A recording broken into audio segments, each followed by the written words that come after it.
Well, good morning and welcome to Tuesdays with the Pilgrim.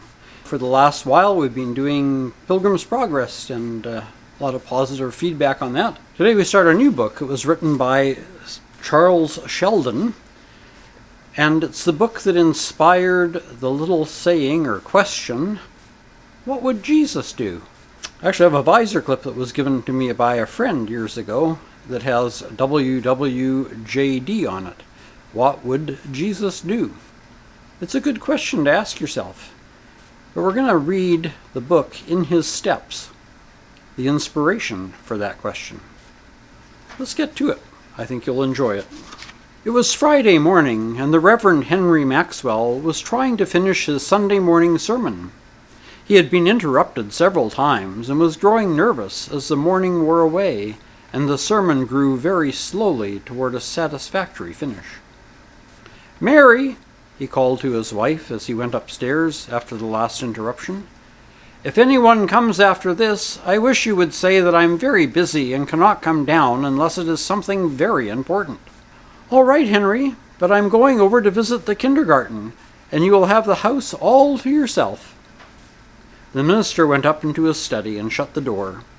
In a few minutes he heard his wife go out. Then everything was quiet. He settled himself at his desk with a sigh of relief and began to write. His text was from 1 Peter chapter 2, verse 21.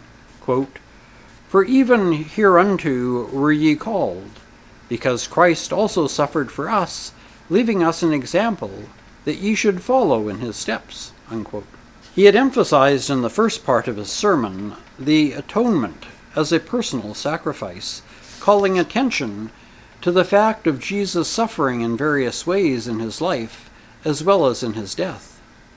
He had then gone on to emphasize the atonement from the side of example, giving illustrations from the life and teachings of Jesus to show how faith in Christ helped to save men because of the patterns or character he displayed for their imitation. He was now on the third and last point, the necessity of following Jesus in his sacrifice and example. He had just put down, quote, 3 steps. What are they? Unquote, and was about to enumerate them in logical order when the doorbell rang sharply. Henry Maxwell sat at his desk and frowned a little. He made no movement to answer the bell. Very soon it rang again. Then he rose and walked over to one of his windows that commanded a view of the front door. A man was standing on the steps. He was a young man, very shabbily dressed. "Looks like a tramp," said the minister. "I suppose I'll have to go down and—" He did not finish his sentence, but went downstairs and opened the front door. There was a moment's pause as the two men stood facing each other. Then the shabby-looking man said, "I'm out of a job, sir, and thought maybe you might be able to give me a lead towards something." "I don't know of anything. Jobs are scarce," replied the minister, beginning to shut the door slowly. "I didn't know but that you might perhaps be able to give me a lead to the railroad office, or the plant superintendent, or something," continued the young man, shifting his faded hat nervously from one hand to the other. "It would be of no use. You will have to excuse me. I'm very busy this morning. I hope you will find something. Sorry I can't give you something to do here, but I do the work myself." The Reverend Henry Maxwell closed the door and heard the man walk down the steps. As he went up to his study, he saw from his window that the man was going slowly down the street, still holding his hat between his hands. There was something in the figure so dejected, homeless, and forsaken that the minister hesitated a moment as he stood there at the window. Then he turned back to his desk and with a sigh began writing where he had left off. He had no more interruptions. When his wife returned 2 hours later, the sermon was finished, the loose pages gathered up and neatly tied together and laid on his Bible, all ready for the Sunday morning service. "A queer thing happened at the kindergarten this morning, Henry," his wife said while they were eating dinner. "You know, I went over with Mrs. Brown to visit the school, and just after the games, while the children were at the tables, the door opened, and a young man came in, holding a dirty hat in both hands. He sat down near the door and never said a word, only looked at the children. He was evidently a tramp, and Miss Wren and her assistant Miss Kyle were a little frightened at first. But he sat there very quietly, and after a few minutes he went out. Perhaps he was tired and wanted to rest somewhere, Mary. The same man called here, I think. Did you say he looked like a tramp? Yes, very dusty and shabby, probably in his early 30s, I should say. The same man, said the Reverend Maxwell thoughtfully. Did you finish your sermon, Henry? His wife asked after a pause. Yes, all done. It has been a very busy week with me. The 2 sermons have cost me a good deal of labor. What are you going to preach about in the morning? Following Christ. I take up the atonement under the head of sacrifice and example, then show the steps needed to follow his sacrifice and example. I'm sure it's a good sermon. I hope it won't rain on Sunday. We've had so many stormy Sundays lately. Yes, I'm afraid people will not come out to church in the storm, Pastor Henry Maxwell sighed as he said it. He was thinking of the careful, laborious efforts he had made in preparing the sermons for a large audience that failed to appear. On Sunday, the town of Raymond had one of the perfect days that sometimes come along after long periods of wind and rain and mud. The air was clear and bracing, the sky free from all threatening signs. When the service opened at 11 o'clock, the large building was filled with an audience of the best-dressed, most comfortable-looking people in Raymond. The First Church of Raymond believed in having the best music money could buy, and its quartet choir this morning was a source of great pleasure to the congregation. The anthem was inspiring. All the music was in keeping with the subject of the sermon, and the anthem was an elaborate adaptation of the most modern music of the hymn, Jesus, I my cross have taken, all to leave and follow thee. Just before the sermon, the soprano, Rachel Winslow, sang the well-known hymn, Where he leads me I will follow, I'll go with him all the way. Rachel looked very beautiful that morning as she stood up behind the screen of carved oak that was significantly marked with the emblems of the cross and crown. Her voice was even more lovely than her face, and that was saying a great deal. There was a general rustle of expectation over the audience as she rose. Mr. Maxwell settled himself contentedly behind the pulpit. Rachel Winslow's singing always helped him. He generally arranged for a song before the sermon. It made possible a certain inspiration of feeling that he knew made his delivery more impressive. People said to themselves that they had never before heard such singing, even in the first church. It is certain that if it had not been a church service, her solo would have been vigorously applauded. It even seemed to the minister when she sat down that something like an attempted clapping of the hands or a striking of the feet on the floor swept through the church. He was startled by it. As he rose, however, and laid his sermon on the Bible, he said to himself that he had been deceived. Of course, it could not occur. In a moment, he was absorbed in his sermon, and everything else was forgotten in the pleasure of his delivery. No one had ever accused Henry Maxwell of being a dull preacher. On the contrary, he had often been charged with being sensational, not in what he said so much as in his way of saying it. But the first church people liked that. It gave their preacher and their parish a pleasant, agreeable distinction. It was also true that the pastor of the first church loved to preach. He was eager to be in his own pulpit when Sunday came. That was an exhilarating half hour for him as he faced a church full of people and knew that he had a hearing. He was particularly sensitive to variations in attendance. He never preached well before a small audience. The weather also affected him decidedly. He was at his best before just such an audience as faced him now, on just such a morning. He felt a glow of deep personal satisfaction as he went on. The church was the first in the city. It had the best choir. It had a membership composed of the leading people, representatives of the wealthy, society, and intelligence of Raymond. He was going abroad on a 2-month vacation in the summer, which reflected the circumstances of his pastorate, his influence, and his position as a pastor of the first church in the city. The sermon was interesting. It was full of striking sentences that would have commanded attention if printed, spoken with the passion of a dramatic utterance that had the good taste never to offend with ranting or declamation, It was very effective. If the Reverend Henry Maxwell that morning felt satisfied with the conditions of his pastorate, the First Church also had a similar feeling as its congregation itself on the presence in the pulpit of this scholarly, refined, somewhat striking face and figure, preaching with such animation and freedom from all vulgar, noisy, and disagreeable mannerisms. Suddenly, into the midst of this perfect accord and concord between preacher and audience, came a remarkable interruption. It would be difficult to indicate the extent of the shock which this interruption measured.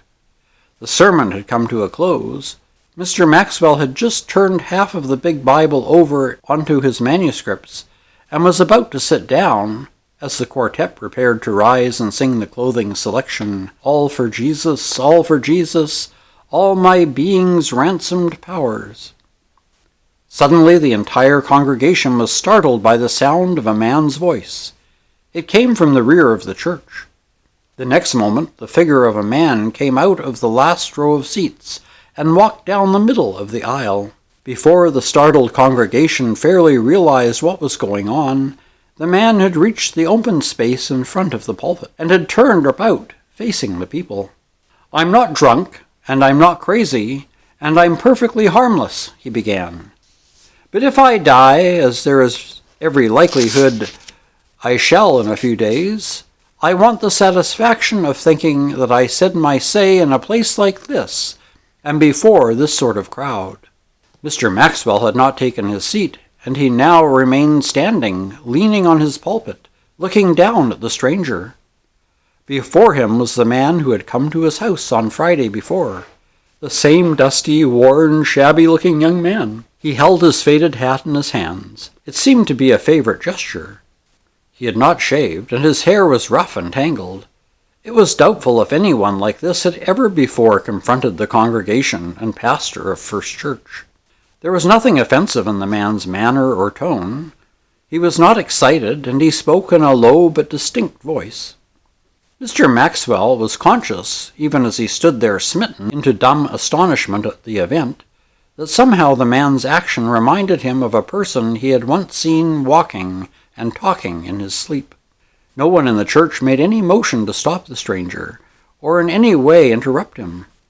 Perhaps the first shock of his sudden appearance deepened into genuine perplexity concerning what was best to do. However that may be, he went on as if he had no thought of interruption and no thought of the unusual element he had introduced into the decorum of the First Church service. And all the while he was speaking, the minister leaned over the pulpit, his face growing more white and sad every moment. But he made no movement to stop him, and the people sat smitten into breathless silence. One other face, that of Rachel Winslow from the choir, stared white and intent down at the shabby figure with the faded hat. Her face was striking at any time. Under the pressure of the present incident, it was as personally distinct as if it had been framed in a fire. "I'm not an ordinary tramp, though I don't know of any teachings of Jesus that makes one kind of tramp less worth saving than another. Do you?" He put the question as naturally as if the whole congregation had been a small Bible class. He paused just a moment and coughed painfully. Then he went on. "I lost my job about 10 months ago. I'm a printer by trade. The new linotype machines are beautiful specimens of inventions, but I know 6 men who have killed themselves inside of the year just on account of those machines. Of course, I don't blame the newspapers for getting the machines.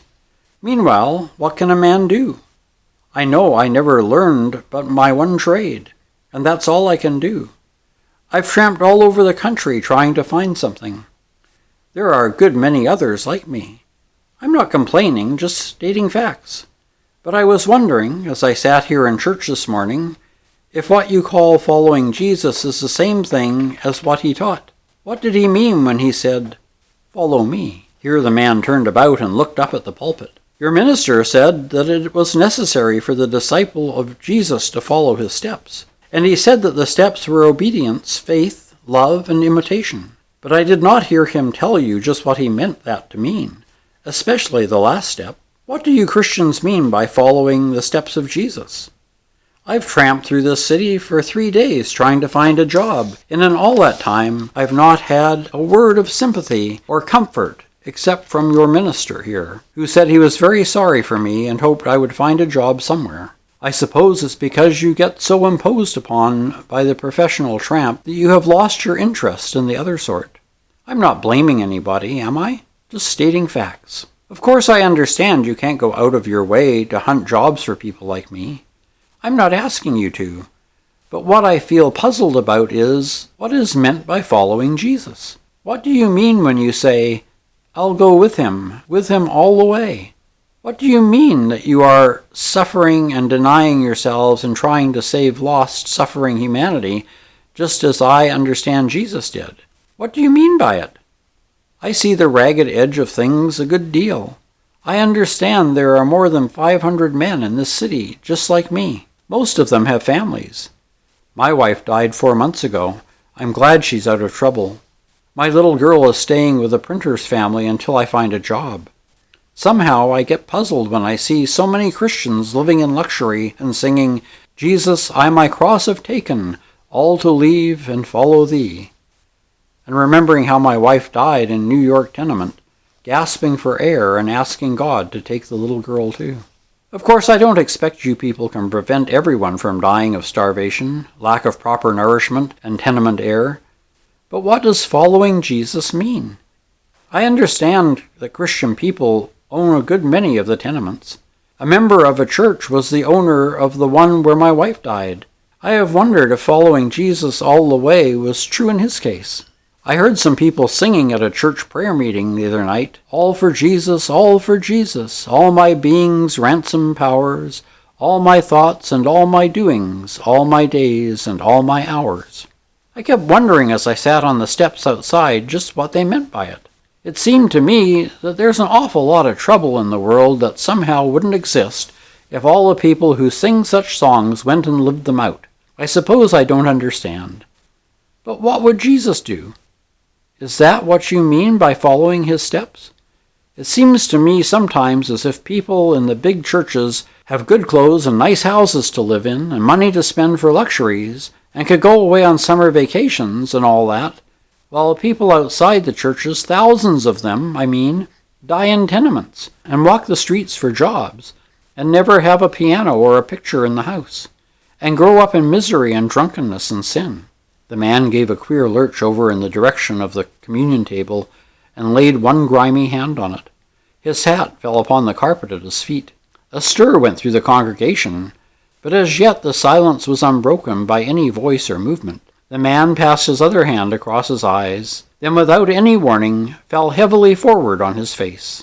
Henry Maxwell said, "We will consider the service closed." He was down the pulpit stairs and kneeling by the prostrate form before anyone else. The audience instantly rose, and the aisles were crowded. Dr. Philip West was the second to reach the inert figure and pronounce the man alive. "He seems to have a heart problem," the doctor muttered as he helped carry him to the pastor's study. Well, that's the end of Chapter 1. Next week we'll pick up Chapter 2 of In His Steps by Charles Sheldon. Take care, stay safe, and God bless.